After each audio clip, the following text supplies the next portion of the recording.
the Garage series. As we've talked about before, at this point we already have the Mini, we have the 350Z, we will have an E60 M5, and we will have an E70 X5M.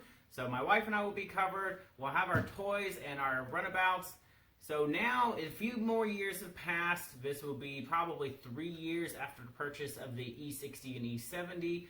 And we'll be looking for a convertible. So this is where the 981 Porsche Boxster S comes in. They were produced from 2013 to 2016. They have over 300 horsepower. They have somewhere in the upper 200 foot-pounds of torque. So we're looking at about 370Z numbers or similar numbers to the 350Z after I've modified it. So plenty quick, 6-speed manual transmission. It's of course a mid-engine car with a soft top convertible. It is the last Boxster S that is going to come with a naturally aspirated engine. After that, only the GT4s had naturally aspirated engines. As I said in the overview video, I would consider a GTS. You get better suspension, you get all the options, you get a little bit more power, and it's going to be cheaper than if you just checked all those boxes on a Boxster S. However, I can find a Boxster S where someone has picked all of those options, and of course it won't be exactly like a GTS. A GTS sits, I think, 10 millimeters lower than even the lowest Boxster S and has a bit more power. But I should be able to find all the options I want at a much, much cheaper price. Right now you can get Boxster S's from the 981 generation from anywhere from $40,000 to $70,000 depending on mileage and how nice it is and if it's GTS or not.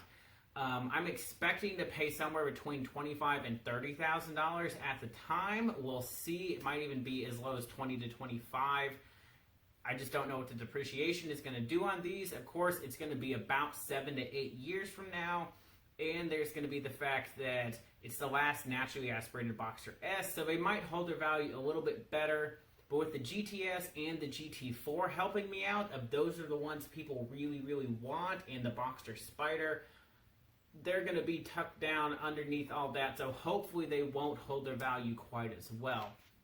They have a really nice interior. They're extremely well balanced.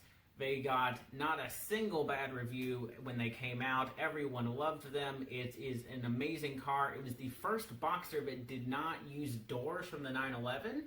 They got their own door, so that way you could style it a little bit different. So I think these are a really good looking car. So it should be pretty much the perfect budget convertible. So my wife and I could take it on a weekend trip, go to a bed and breakfast or something like that. I can still take it to the track and do that once or twice a year if I feel like it, just getting some variety on track. Or we could hit a mountain road in it, or we could hit a mountain road while we're going on vacation. So I'll always be ready to, we stumble across a perfect place to drive. We could go drive that road real quick and enjoy it instead of having something that's not quite as driver focused. It does have the front trunk and the back trunk, so it's still somewhat usable for weekend things or daily driving. Ideally for options, I'd want the 6-speed manual, I would want the PASM suspension, I'd want the sports exhaust button. I can live without it because I would just put an exhaust on it, but I'd rather have the sports exhaust so I can go back and forth between quiet and loud, and the aftermarket ones with the valves are very expensive because of course Porsche tax. But really the sports suspension and the sports exhaust are the only two options that I really need. I would love for it to be silver with a red interior. For me, that just screams classic Porsche Boxster. But really, I'm not going to be too picky about options like that. I would prefer the 19-inch wheels. I think the 20-inch wheels look a little ridiculous, but we'll see. We might swap out some rims on that. It's kind of hard to tell at this point. It's so far off. I'm not too concerned. We will for sure be putting a tune on the car. I believe it's a Softronic tune, but it does seem to yield quite a bit of power. Of course, we know there's some power there because from the Boxster S to the GTS, none of the parts changed. It's just a tune. So we know there's some power left on the table, but I think it's going to be a really nice, balanced, budget way to get into a Porsche, get that classic Porsche feel. I have driven multiple Boxster S's before because I used to work at a Porsche dealership. I've driven some GTS's before, and I loved them. The feel of the seats, of the steering, of the brakes, the transmission, everything felt perfect. It's just an amazing car. If you've never driven a Porsche, I would highly recommend test driving one, getting one on Turo or DriveShare, or renting one from somewhere else. It's a really great experience, and you can really see the difference that the extra money actually goes to. There's a reason that Porsches with less power can constantly beat up on cars that have more power. There's just some special magic that Porsche can put into their cars and really make an amazing vehicle out of something that looks a little unassuming. And for those of you who hate convertibles and are like, why would you want a convertible? I really didn't like convertibles. I would always kind of scoff at them when they were on car shows until I had a buddy who kept his convertible Camaro at my house in college, and I got to drive it around for a year.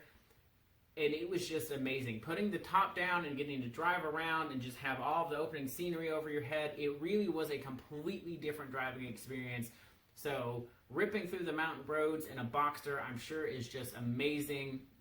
It would really, really be a great experience. Even being on track with the top down, I think, would be really cool. Usually they get a little bit iffy about that at some track days, but I would be willing to try it. But if you haven't driven a convertible, again, I would recommend renting one from somewhere, trying a buddy's. Try it out, and don't knock it before you try it.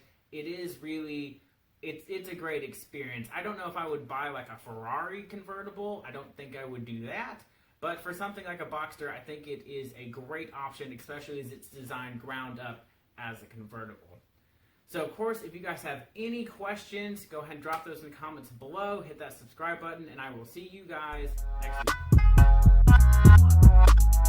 week.